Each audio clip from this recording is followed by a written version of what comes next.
Hello welcome back to சரணகல் YouTube channel. இன்னைக்கு வந்து என்ன பார்த்தீங்கன்னா டே 15ல இருக்கும். ஃபைனலாக ஒரு 21 நாள் 15 ஒரு ஹாஃப் டெக்கேட் வந்து கடந்து வந்துட்டோங்க. டே 15 பார்த்தீங்கன்னா கொஞ்சம் நல்லா போச்சு. பட் நைட்டு லேட்டாக தூங்கி சீக்கிரமாக எழுந்து ஷிஃப்ட்டுக்கு போயிட்டு அதுக்கப்புறம் ஒரு வேலையாக சொல்லிட்டு பர்மிஷன் வாங்கி டக்குன்னு வந்துட்டோம். வந்துட்டு பார்த்தீங்கன்னா மார்னிங்லேருந்து பிரேக்ஃபாஸ்ட்லாம் நல்லா ஹெல்த்தி ஹை ப்ரோட்டீன் பிரேக்ஃபாஸ்ட்டு. என்ன சாப்பிட்டோம் பார்த்தீங்கன்னா கொண்டைக்கடலையும் 2 எக்கும் சேர்த்துட்டு அதுக்கப்புறம் பார்த்தீங்கன்னா கொஞ்சோண்டு மாம்பழம், அதுக்கப்புறம் வந்து ரா ரா ரா ரா வெஜிடபிளில் கேரட்டும் சேர்த்து சாப்பிட்டோம். மார்னிங் நல்லா ஃபில்லிங்காக இருந்ததோட மட்டும் இல்லாமல் கொஞ்சம் நல்லா இருந்தது, சாட்டிஸ்ஃபைடாக இருந்தது. அதனால தான் சொல்கிறேன் கைஸ், மறுபடியும் சொல்கிறேன். மார்னிங் எழுந்தோடனே அந்த டீ காஃபின்னு சொல்லுவேன் ரெகுலராக. அதை விட்டுட்டு இட்லி தோசைக்கு பதிலாக பயிர் வகைகள் கண்டிப்பாக எடுத்துக்கோங்க கைஸ். அது ரொம்ப ரொம்ப நல்லது. நான் மறுபடியும் சொல்கிறேன், ஏன்னா நான் பர்சனலாக அதை ஃபீல் பண்ணதால் உங்ககிட்ட சொல்கிறேன். பயிர் வகைகள் எடுத்துக்கோங்க, பெசரட்டு சாப்பிடுங்க, இந்த மாதிரி சிறுதானிய உணவுகள், அந்த மாதிரி ஹை ப்ரோட்டீனாக ஹை ஃபைபர் ரிச் ஃபுட்டாக எடுத்துக்கிட்டிங்கன்னா உடம்புக்கு ரொம்ப நல்லது. அதே மாதிரி இப்போ ஹை ப்ரோட்டீன் ஃபுட்டாகவும் அதில் ஃபைபரும் கலந்து நீங்கள் எடுத்துக்கிட்டிங்கன்னா உங்களுக்கு வந்து இப்போ பாடியில் சாப்பிட்றது ஒரு கட்டத்துக்கு மேலே சுகர் வந்து லெவலை ஸ்பைக் பண்ணும்போது நம்மளுக்கு ஒரு எனர்ஜி வரும். அந்த சுகரோட ஸ்பைக்கை வந்து அளவாக வச்சுக்கிட்டு ரொம்ப ஸ்பைக் பண்ணாமல் கொஞ்சம் கொஞ்சமாக எனர்ஜி ரிலீஸ் பண்ணுறதுக்கு தான் இந்த ப்ரோட்டீன் எதுவும் முழுசாக சொல்லுது. இந்த இன்ஃபர்மேஷன் எனக்கு தெரிஞ்ச நாலேஜ் வச்சு நான் சொல்கிறேன். ஏன்னா டக்குனு சுகரை ஸ்பைக் பண்ண விடாது, அதை கண்ட்ரோலாக கிராஜுவலாக இன்க்ரீஸ் பண்ணி உங்கள் பிளட்டில் வந்து பொறுமையாக கலக்கும். அதனால தான் சொல்கிறேன், தயவு செஞ்சு பயிர் வகைகளாக சாப்பிடுங்க மார்னிங்கு.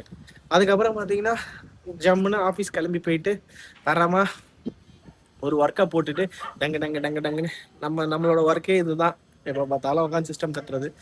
அதை பண்ணிவிட்டு அதுக்கப்புறம் பார்த்தீங்கன்னா ஒரு 11:30 மணி அளவில் பார்த்தீங்கன்னா ஒரு பிளாக் காஃபி வித்தவுட் ஷேர்.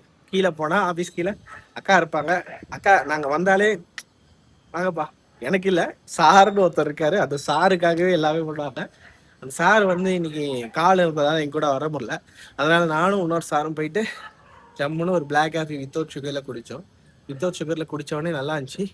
அதுக்கப்புறம் பார்த்தீங்கன்னா கிட்டத்தட்ட அந்த 11:30 மணி குடித்ததுக்கப்புறம் தண்ணி மட்டும் குடிச்சிட்டு அப்படியே விட்டேன். நல்லா ஃபுல் வயிறு டம்ப்பாக இருந்தது. அதுக்கப்புறம் பார்த்தீங்கன்னா வந்து என்ன சொல்கிறது, ஒரு 2 மணி அளவோட செம பசி. அப்படியே எனக்கு அந்த பசியை தாங்க முடியல. சரி கண்ட்ரோல் பண்ணிடலான்னு சொல்லிட்டு நான் பைக் எடுத்துகிட்டு ஒரு வேலையாக வேறு வெளியே போகணும்னு சொல்லிட்டு கண்ட்ரோலாக வந்தேன். கண்ட்ரோல் தாங்க முடியல ஒரு கிட்டத்துக்கு மேலே.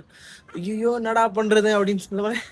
டக்குன்னு போயிட்டு வந்து ஒரு அசுரவதமாக ஒரு கொழுப்பு நிறைந்த புரோட்டீன் உணவு மட்டன் பிரியாணி அதை அவங்க சாப்பிட்டோம். அந்த அந்த கொலை பசியில் தண்ணி கொஞ்சம் குடிச்சிட்டு அந்த மட்டன் பிரியாணி சாப்பிடும் போது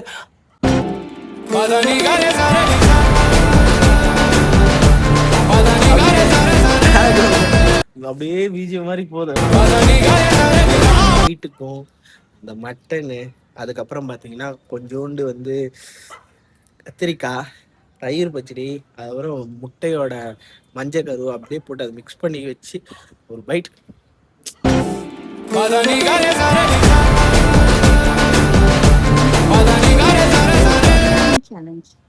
ஓகே, ஆக்சுவலாக இதுவும் ஒரு டிசிப்ளின் தான் காய்ஸ். நான் ஃபாலோ பண்ணுறது நான் ஏன் சொல்ல வந்தேன்னா, எனக்கு வந்து ரொம்ப பசி எடுத்துச்சு.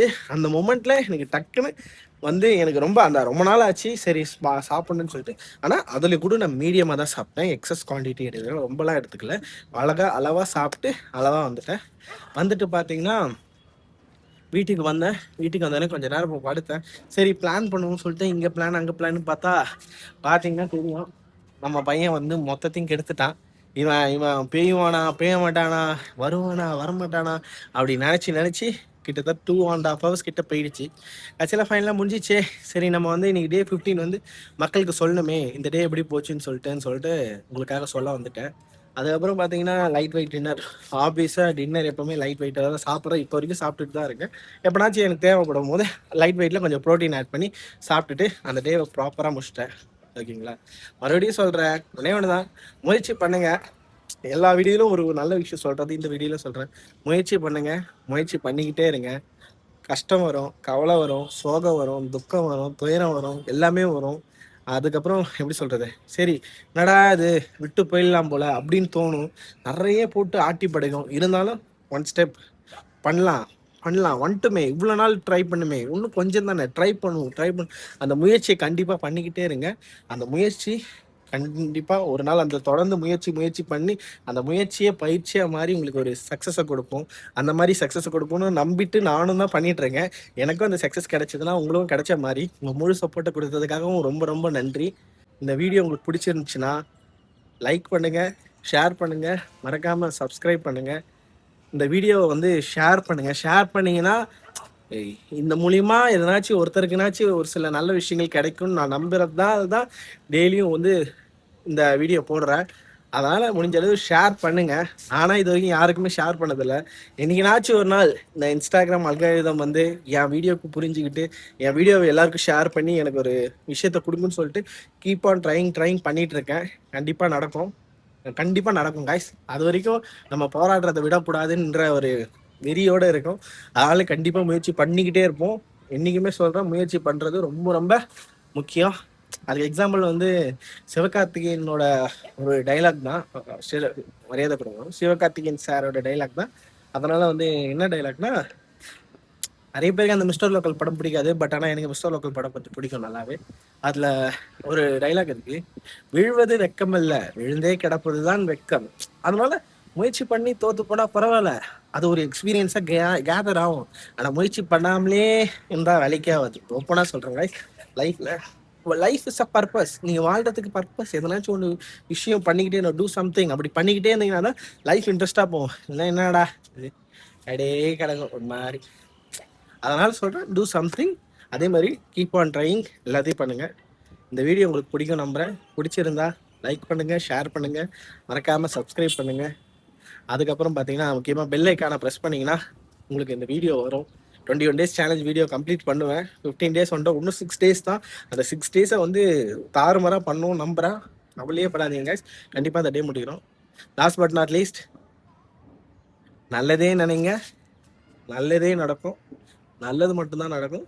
நல்லது தவிர்த்து வேறு எதுவுமே நடக்காது. எப்போவுமே பாசிட்டிவிட்டியாக இருங்க. Until then, சரணகல்யா. Day 16 சந்திப்போம். தேங்க்யூ.